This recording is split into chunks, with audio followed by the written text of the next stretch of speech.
The twin moons were rising over the scrapyard town of Velmar, casting a soft purple light on the metal roofs and dusty alleys. Most people had gone inside by now, afraid of the cold wind that howled across the barren land. But inside a small, warm workshop made of junked ship panels and glowing lanterns, a human named Jarro was still working. Jarro was a mechanic, an outsider, a quiet man with grease on his hands and a fire in his heart. He didn't talk much, and most people left him alone. That's how he liked it.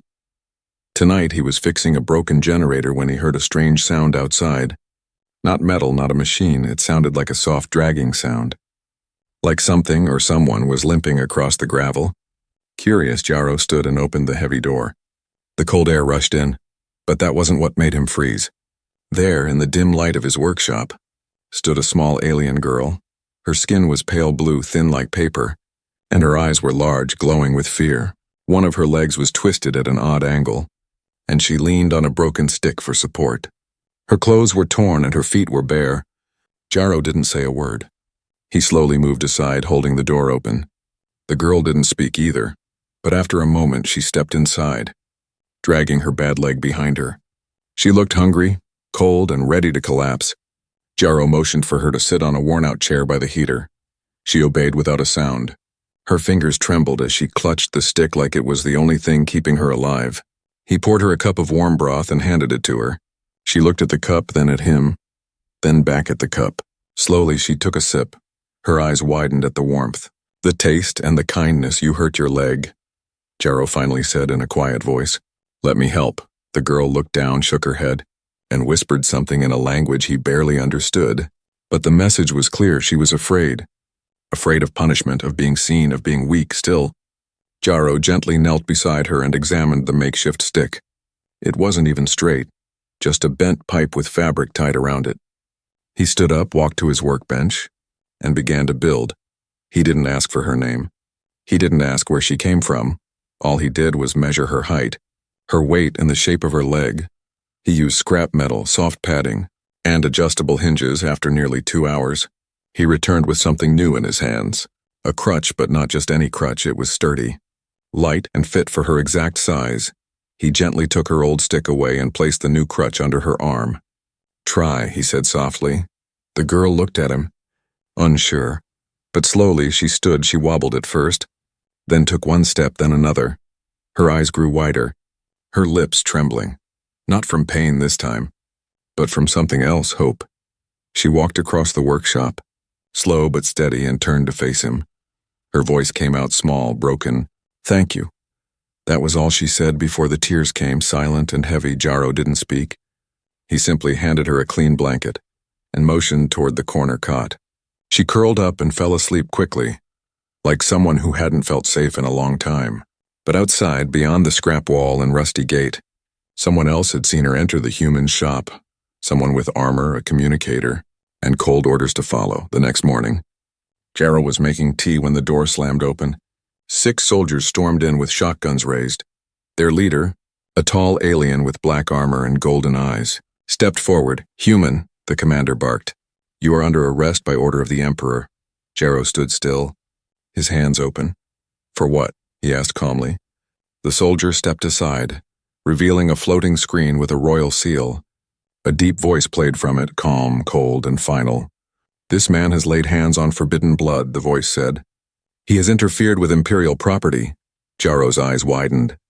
He looked at the sleeping girl who was now being dragged from the cot. Screaming, her crutch clattered to the ground. "You built this for her," the commander said, picking it up. "You gave her strength. That is treason." Before Jarro could speak, a soldier slammed the back of a rifle into his head. Darkness took him, as the doors slammed shut behind them and the hover truck sped away. Only one thing remained in the workshop. The crutch, standing alone, still upright, still strong. The prison cell was cold. Built deep beneath the Imperial outpost, Jarro sat on the floor with his back against the wall, a bruise forming on his cheek, chains wrapped around his wrists. But his mind wasn't thinking about pain. It was thinking about the little girl with the twisted leg. The girl who smiled when she walked on the crutch he made. What had he done wrong? He just helped someone in need. He never asked her name, never wanted a reward. But now he was locked away like a criminal, and the Empire had made one thing very clear: Touching her was treason. Hours passed in silence until footsteps echoed in the hall. A tall alien woman in silver armor entered the cell. Her face was sharp, her voice colder than the walls around them.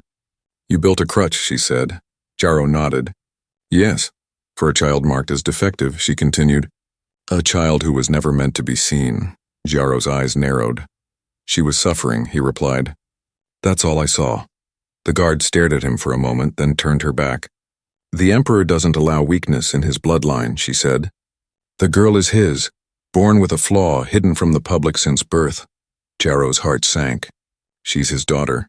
"Yes," the guard answered, "but you gave her the power to stand, and now, that simple act has spread like fire."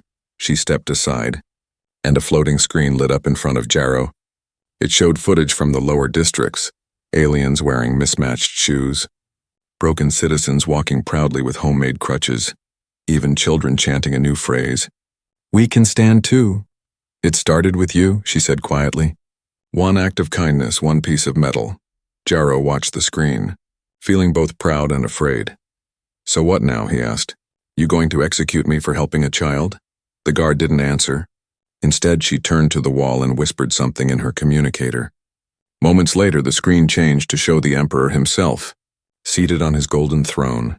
His face was hidden behind a mask of steel, his voice like thunder wrapped in ice. "You are not special. Human," the Emperor said. "You are a virus, a mechanic who dared to interfere with the sacred blood of the Empire." "I didn't know," Jarrow said firmly. "She was just a little girl crying. And now that girl has become a symbol of rebellion," the Emperor growled. "Her crutch is more dangerous than a weapon, and for that, you will be erased." The screen went dark. Silence followed. Jarrow lowered his head, but he did not regret it. He remembered her smile, her small voice, her shaky steps. That was real. That was worth it hours later when the guard returned. Her face looked different, not cruel but thoughtful. She handed Jarrow a piece of stale bread and a flask of water. He ate slowly, watching her. "Why are you helping me?" he asked. She didn't answer right away, then she whispered, "Because once, I had a brother with a bent spine." Jarrow looked at her.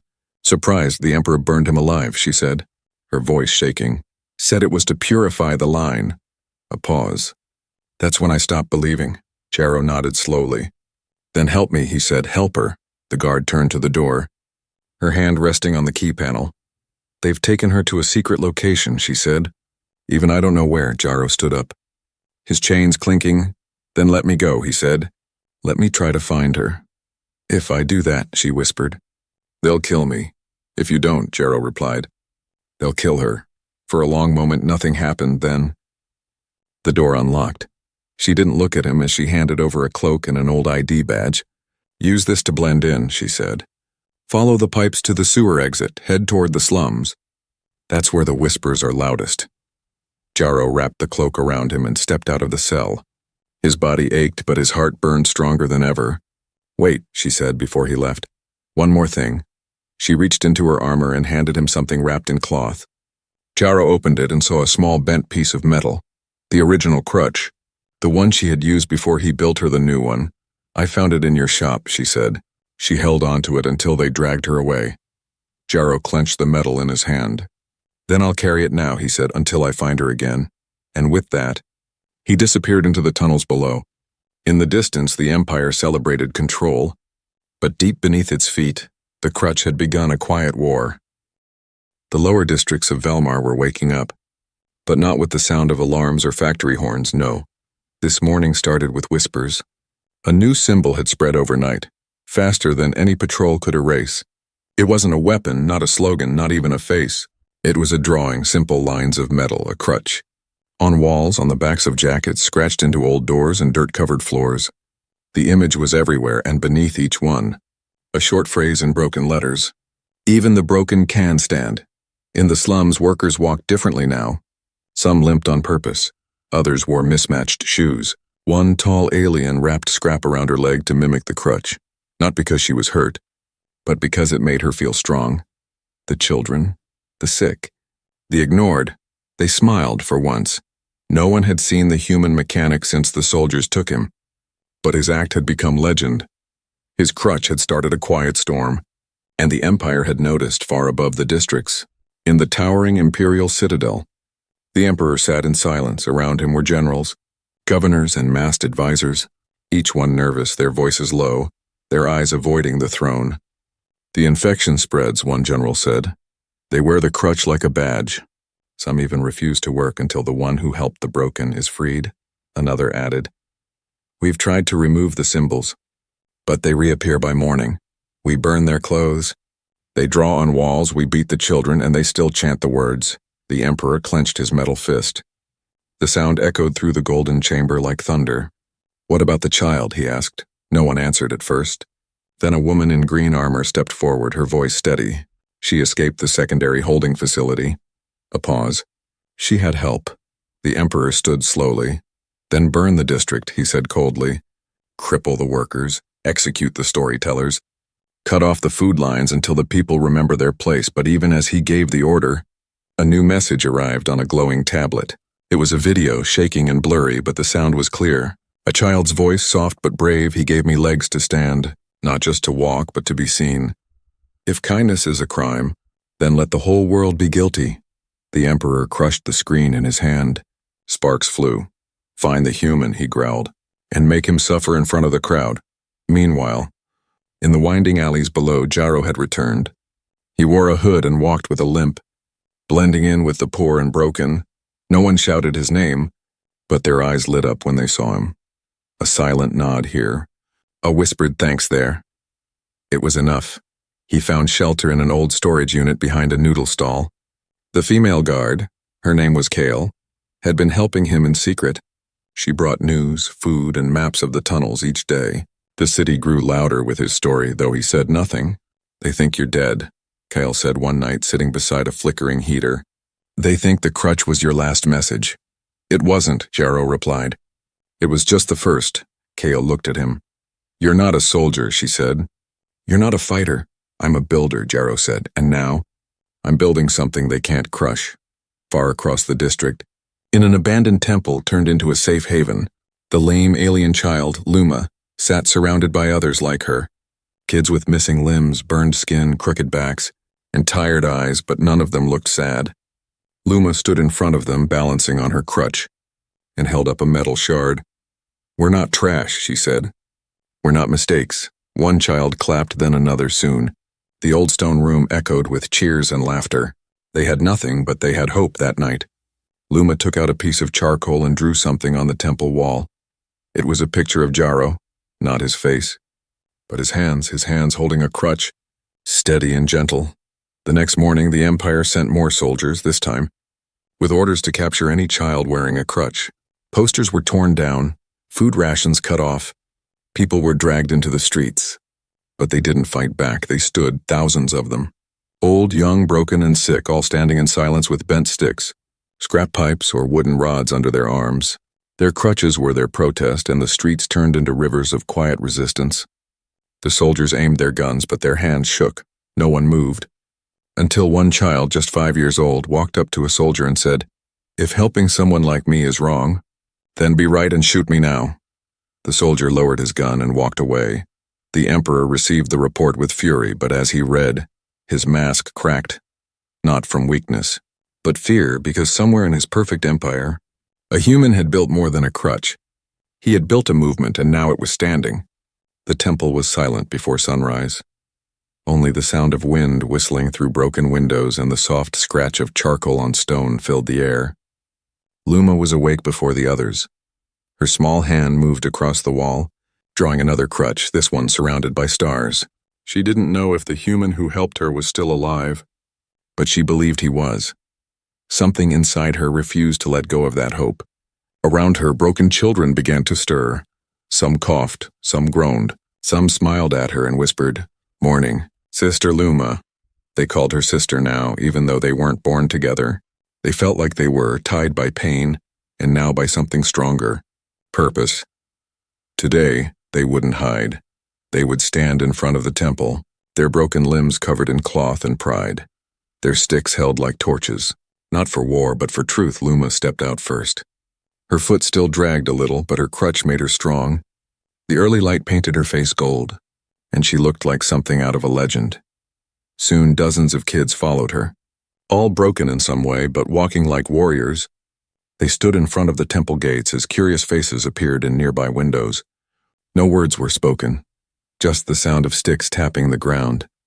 Tap, tap, tap in rhythm, like a heartbeat. From a rooftop nearby, Jarrow watched with Kale. His breath caught in his throat when he saw Luma standing tall. "She's not afraid," he whispered. "She's becoming something the Empire can't crush," Kale replied. An idea. Jarrow knew what that meant. An idea couldn't be arrested, beaten, or burned.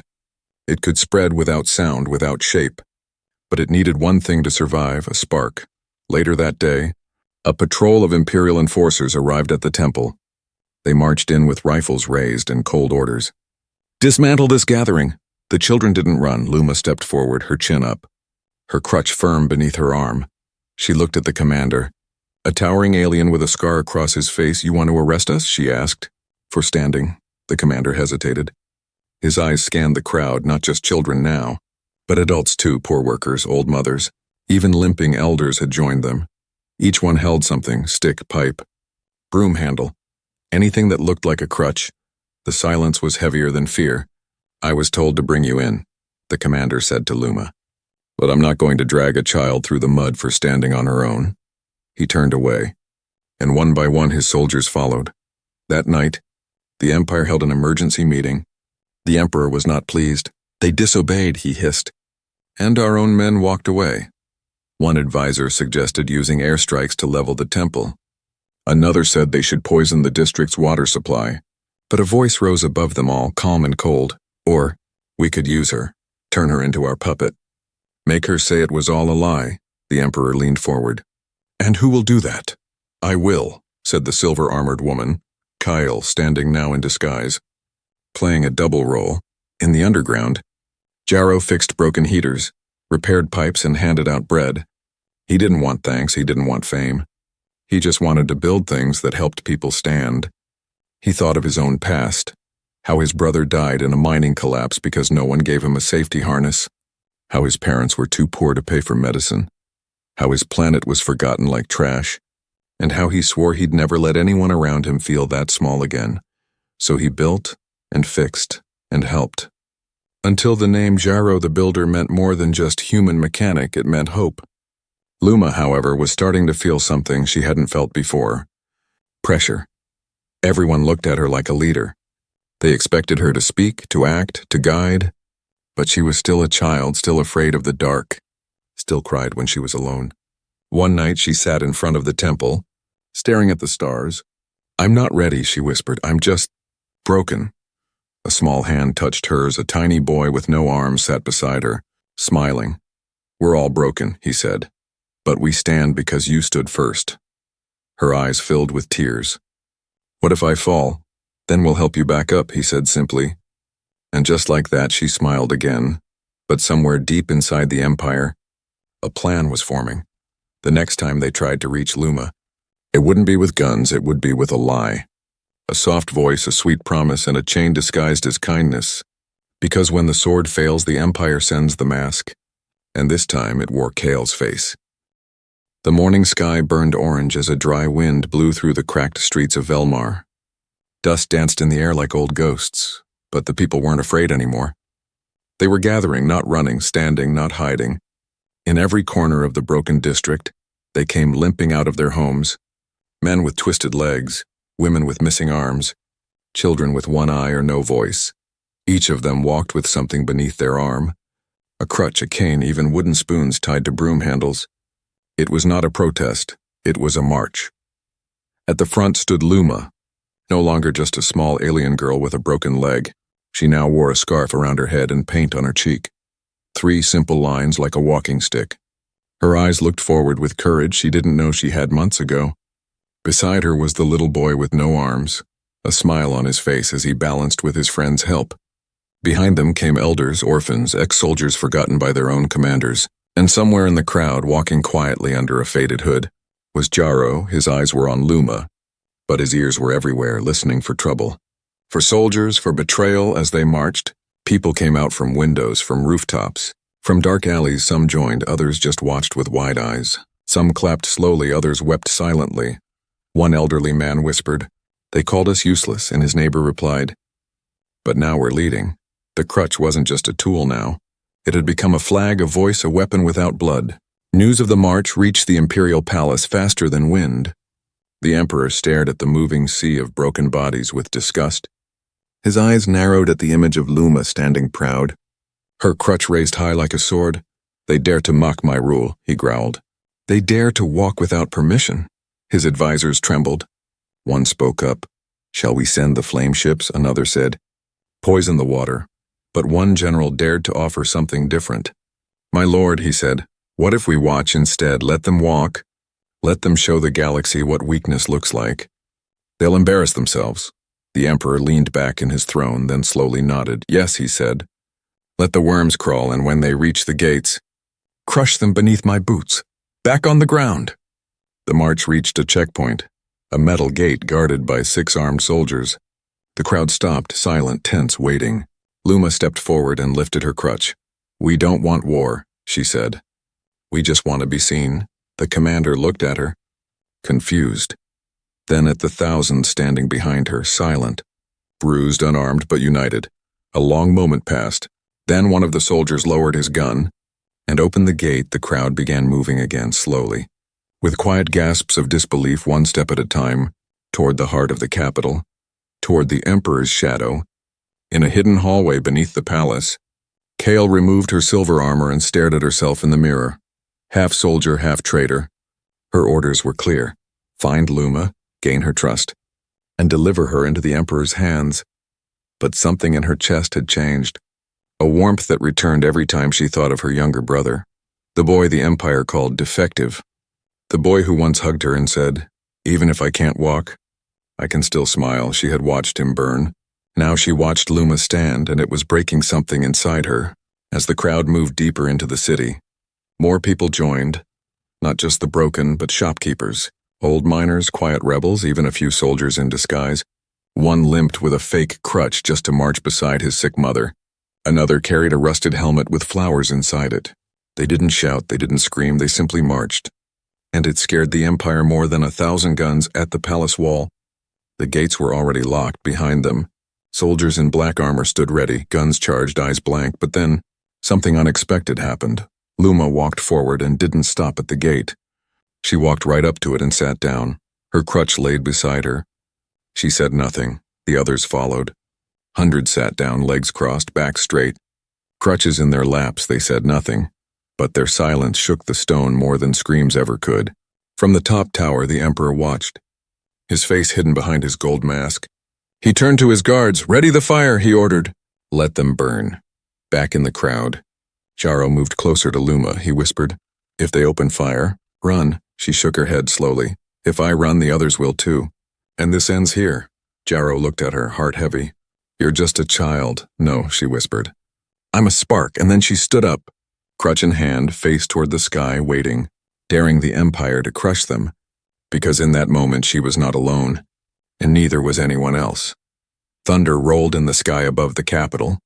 Clouds thick with smoke and dust circled the top of the Imperial Tower. But inside, the Emperor stood still, staring down through the glass floor at the silent crowd camped outside his gates. He had ruled for 30 years. He had crushed rebellions, silenced leaders, erased entire species, but never had he seen this. A crowd of broken ones, crutches raised like banners. No weapons, no war cries, just quiet strength. It made him furious. His golden mask cracked at the edges as he clenched his jaw. "Why do they not fear me?" he growled. "Why do they sit there like they belong?" An advisor stepped forward carefully. "My lord, perhaps if we grant them a moment to speak." "Silence," the Emperor snapped. "They want a voice, so I will give them one." He turned to the commander of the Black Guard. "Ready the skyfire cannons if they don't leave in 1 hour." "Burn the square to ash," the commander bowed. But his eyes trembled. Even the most loyal were shaken. Outside the palace, the square remained calm. Luma stood in the center, her crutch planted like a flag beside her. Children played with chalk, drawing stars and smiley faces on the stone. Mothers shared food, old men told stories. It looked less like a protest and more like a forgotten village had been reborn. But everyone knew. The hour was ticking. Jaro paced at the edge of the square, his stomach tight. "They won't let this end peacefully," he muttered. Kale appeared from the shadows wearing a stolen cloak. "You're right," she said. "The Emperor has ordered the fire. We need to get the children out now." Luma walked over. Overhearing everything, "If we leave, we lose everything," she said. "We stood to be seen. And now they see us, they see targets," Kale said. "Not people." "Then let them see something more," Luma whispered. Her voice was small, but her eyes were firm. "Let them see truth." As the hour neared its end, the palace gates opened. Gasps spread through the crowd. Out walked the Emperor. Not a hologram, not a message, but the real thing. Dressed in black and gold with fire behind his eyes, he walked to the edge of the steps, looking down at the sea of faces below. "Do you know why you were hidden?" he shouted, his voice booming. "Because you are flawed, broken. You are reminders of weakness, and weakness must be erased." The square fell silent, not from fear but from focus. Luma stepped forward, crutch in hand. "Then why are you afraid of us?" she asked. "If we are nothing, why send soldiers? Why bring fire?" The Emperor laughed. But it was hollow. "You think this is fear, little girl?" "I think this is panic," she replied. "Because we're still standing." Gasps followed her words. The Emperor raised a hand, signaling the cannons on the roof to prepare. "You dare defy the one who gave you life. You left me in a dark room for years," she shouted. "You gave me silence, not life." The soldiers behind the Emperor hesitated. Eyes darted, fingers trembled near triggers. Jarrow stepped forward. "You hide behind fire and armor," he said. "But you lost the moment we stood together." The Emperor's mask twitched. His hand hovered over the command button on his wrist. One touch and everything would burn, but just then, a young guard from the palace stepped forward. His armor scratched, helmet off, hands raised. "My brother died coughing in a factory," he said, voice shaking. "And no one came. Not even the Emperor." He walked past the black line of soldiers and stood beside Luma. Then another stepped forward. Then a third. Then 10. Then 50. The Emperor screamed, "You traitors!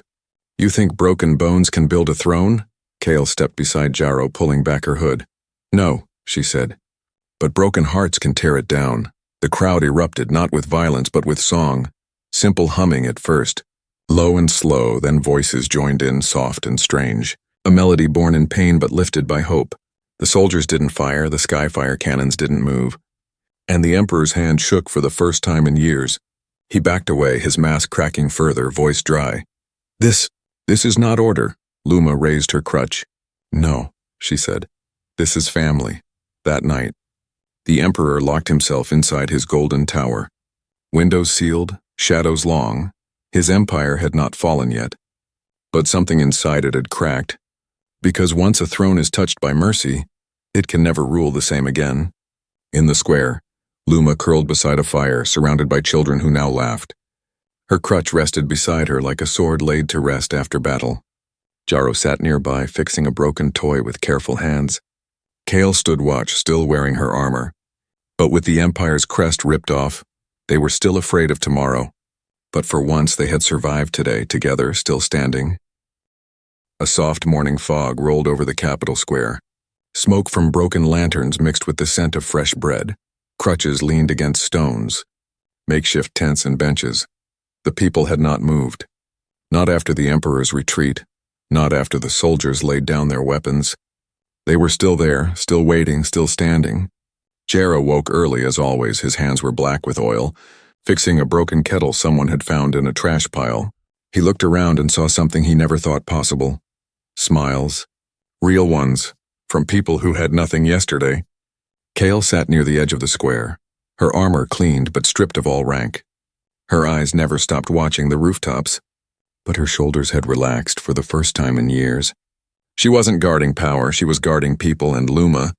She stood alone on the highest step of the temple ruins, the same place she had once feared to enter, her crutch now carved with names, children, parents, rebels, builders, all who had stood with her. She looked out at the city below, and her voice, though small, carried across the breeze. "We were broken," she said. "But kindness held us together."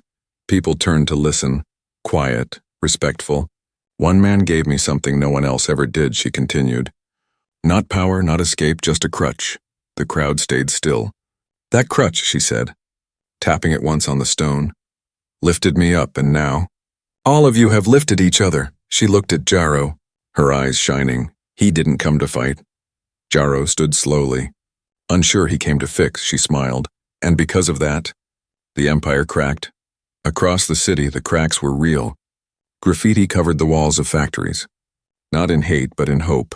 Drawings of crutches, of hands holding hands, of broken wings learning to fly again. A baker gave away bread to limping kids, whispering, "For the girl who walked." A sculptor had already started shaping a statue, not of the emperor, but of Luma, crutch in hand, standing tall with wind in her hair. But in the shadows, whispers of fear still moved, because kindness had become dangerous, too powerful, too contagious. And the emperor was not finished yet. In the golden tower, the emperor stood alone. His mask lay cracked beside his throne. His face, now revealed, was pale and worn, wrinkles carved by rage and fear. "They sing her name," he spat. "A child.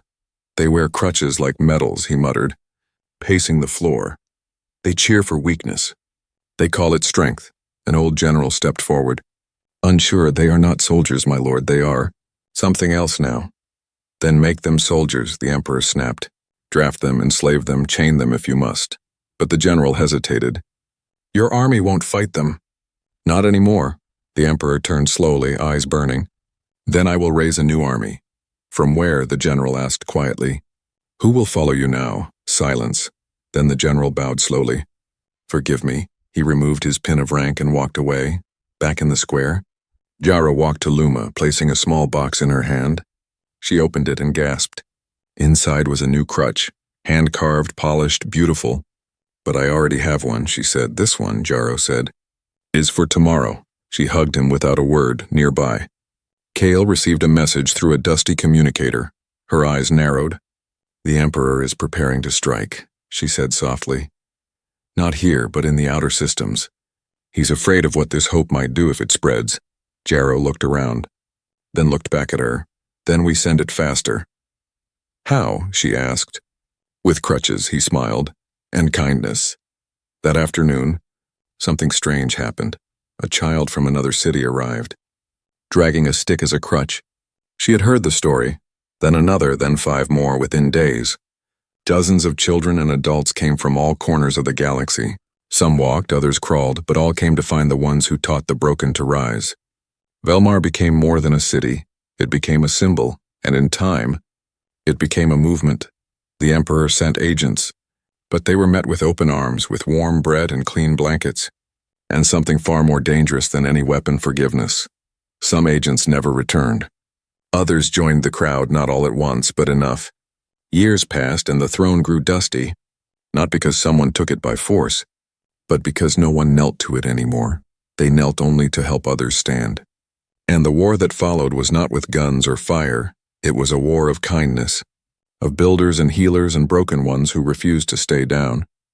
And at the heart of it was a crutch built in silence, offered without a word, held by a child who believed that even the smallest kindness could shake an empire.